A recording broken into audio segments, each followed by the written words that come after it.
ইতিমধ্যেই শুরু হয়ে গেছে তীর্থের রাজ প্রয়াগরাজে মহাকুম্ভ। 13 জানুয়ারি থেকে শুরু হয়েছে, যেটি চলবে 26শে ফেব্রুয়ারি পর্যন্ত।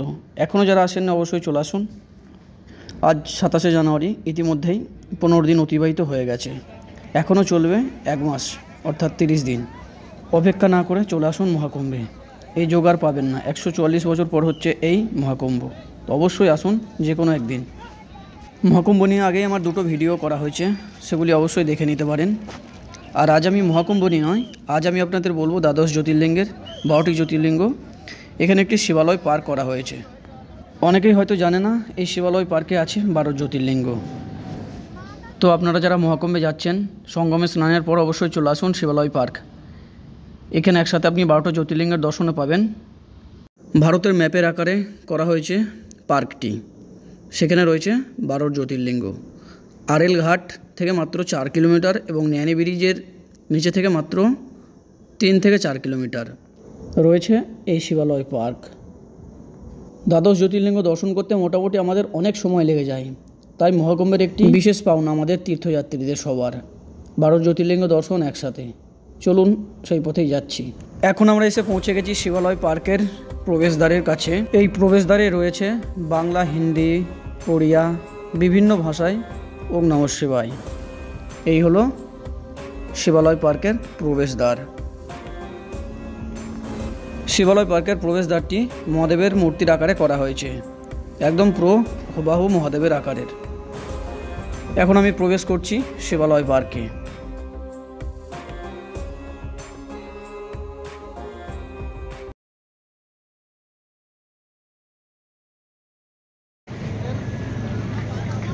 এটা হচ্ছে শিবালয় পার্ক।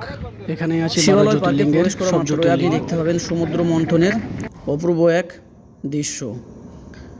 দেবতা এবং দানবের পূর্ণ প্রচেষ্টায় হয়েছিল সমুদ্র মন্থন। আর এই সমুদ্র মন্থনের জন্যই নাগরাজ বাসুকীকে দড়ি হিসেবে ব্যবহার করা হয়েছিল। নাগরাজ বাসুকীর মুখের দিকে ছিল অসুর এবং লেজের দিকে ছিল দেবতাগণ। আর এই সমুদ্র মন্থনের ফলেই উৎপত্তি হয়েছিল অমৃতের। আর এই অমৃতকে রক্ষা করার জন্য আকাশপথে যখন গরুড় নিয়ে যাচ্ছিল, তখন 4 ফোঁটা অমৃত এই পৃথিবীতে পড়েছিল। এই 4টি জায়গা হলো হরিদ্বার, নাসিক, উজ্জয়ন এবং প্রয়াগরাজ। এই 4টি জায়গাতে হয় কুম্ভ মেলা। আর এই প্রয়াগরাজেই হয় ত্রিবেণী সঙ্গমে গঙ্গা, যমুনা, সরস্বতীর মহাকুম্ভ। এ তো হলো মহাকুম্ভের কথা। এবার আমরা টিকিট সংগ্রহ করে 12 জ্যোতির্লিঙ্গ দর্শন করে নেব। মাত্র 50 টাকার বিনিময়ে আমরা সংগ্রহ করে নেব শিবালয় পার্কের টিকিট। এখানে আপনি স্ক্যানারের মাধ্যমেও সংগ্রহ করতে পারেন।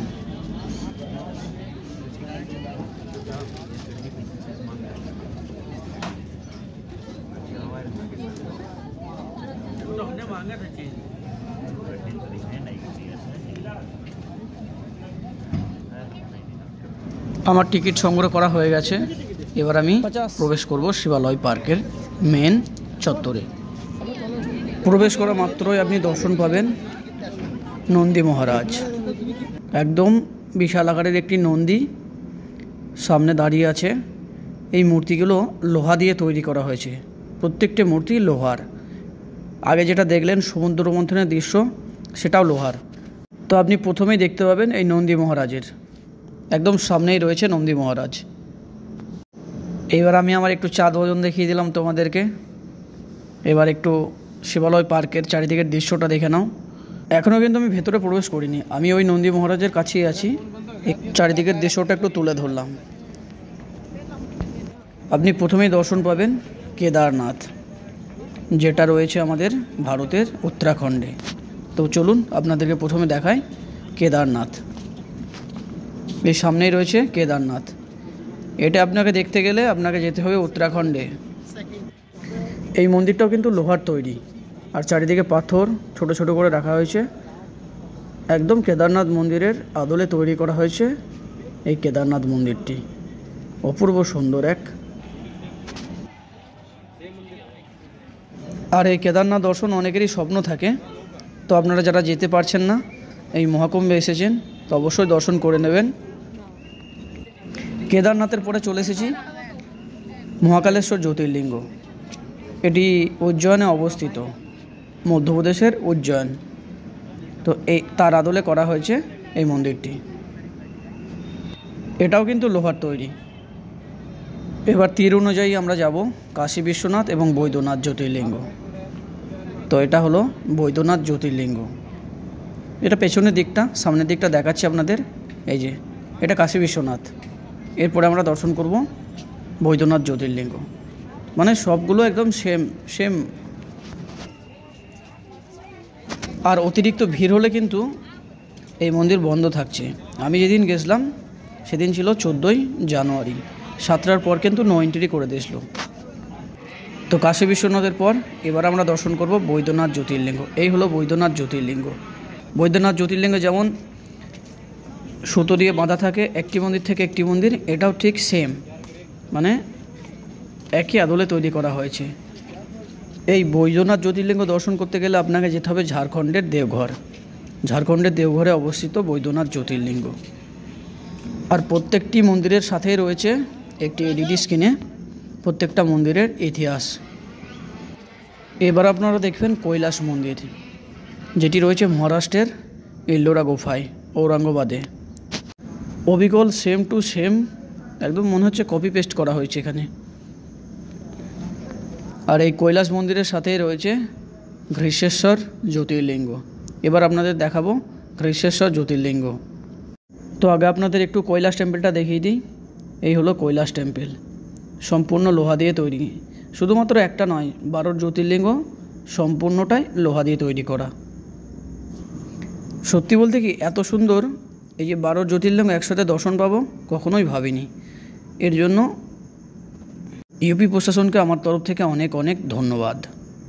এই শিবালয় পার্কে 12 জ্যোতির্লিঙ্গ দর্শনের সাথে সাথে আপনাদের একটা কথা বলে রাখি, এর মধ্যে আমার 6টি জ্যোতির্লিঙ্গ দর্শন হয়ে গেছে। আপনি চাইলে ইউটিউব থেকে আমার ভিডিওটা দেখতে পারেন। এবার আমি চলে এসেছি ঘৃষ্ণেশ্বর এবং ভীমাশঙ্কর জ্যোতির্লিঙ্গ দর্শনে।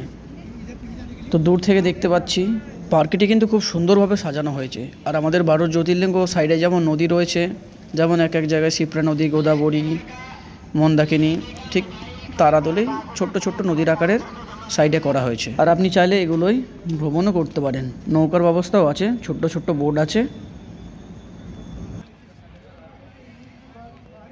তো আপনার যদি ইচ্ছে হয় অবশ্যই বোটে করে ঘুরে নিতে পারেন।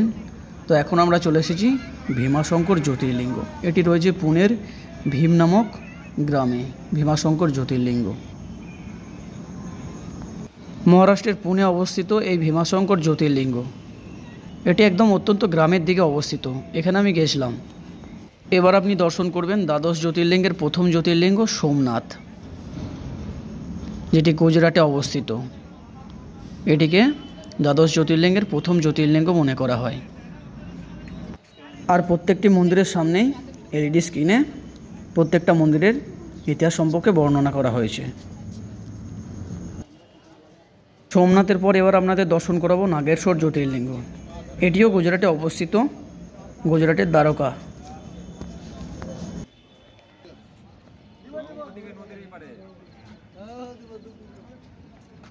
এবার নাগেশ্বরের পরে আপনাদের দেখাবো ত্র্যম্বকেশ্বর জ্যোতির্লিঙ্গ। মহারাষ্ট্রের নাসিকে অবস্থিত ত্র্যম্বকেশ্বর জ্যোতির্লিঙ্গ। এই ত্র্যম্বকেশ্বর জ্যোতির্লিঙ্গ যখন আপনি দর্শন করবেন 12 জ্যোতির্লিঙ্গের মধ্যে সবথেকে আলাদা জ্যোতির্লিঙ্গ। এই ত্র্যম্বকেশ্বর নিয়ে আমার একটি ভিডিও দেওয়া আছে ইউটিউবে, অবশ্যই দেখে নেবেন। ত্র্যম্বকেশ্বরকে 3টি রূপে পূজিত করা হয়, ব্রহ্মা, বিষ্ণু এবং মহেশ্বর।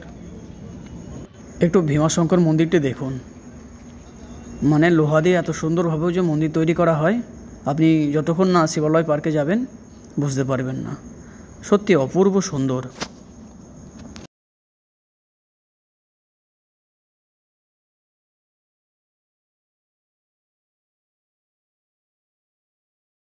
তো আপনি সামনেই দেখছেন ঘৃষ্ণেশ্বর জ্যোতির্লিঙ্গ, মহারাষ্ট্রের ঔরঙ্গাবাদে অবস্থিত ঘৃষ্ণেশ্বর জ্যোতির্লিঙ্গ।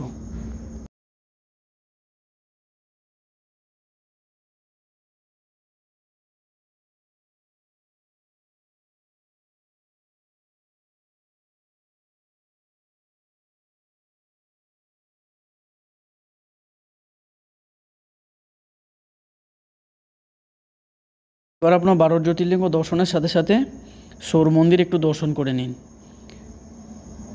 মামাল্লাপুর তামিলনাড়ুতে অবস্থিত এই সৌর মন্দির। তাই আপনাদের বলছি অবশ্যই মহাকুম্ভের সাথে সাথে চলে আসুন শিবালয় পার্কে। আপনার 112 জ্যোতির্লিঙ্গ দর্শনও হয়ে যাবে। ঘুরতে ঘুরতে শেষ প্রান্তে চলে এসেছি। এবার আপনাদের দর্শন করাচ্ছি মল্লিকার্জুন এবং রামেশ্বরম জ্যোতির্লিঙ্গ। মল্লিকার্জুন জ্যোতির্লিঙ্গ যেটি রয়েছে অন্ধ্রপ্রদেশ এবং রামেশ্বরম জ্যোতির্লিঙ্গ যেটি রয়েছে তামিলনাড়ুতে। এই ছিল আজকের ভিডিও। তো এখন আপনার লাস্টে একসাথে দুটি জ্যোতির্লিঙ্গ দর্শন করছেন, মল্লিকার্জুন এবং রামেশ্বরম। হর হর মহাদেব। দেখা হচ্ছে নতুন কোনো ভিডিও নিয়ে। আর আস্তে আস্তে শেষ প্রান্তে এসে দেখি বিশাল আকারের এক কচ্ছপ, তার উপরে রয়েছে 3টি হাতি। লাইটের সৌন্দর্যে সেজে উঠেছে পুরো শিবালয় পার্ক। তো কেমন লাগলো ভিডিওটি অবশ্যই জানিও। আর চ্যানেল প্রথমে থাকলে অবশ্যই চ্যানেলটি সাবস্ক্রাইব করে লাইক করে পাশে থাকবেন। হর হর মহাদেব।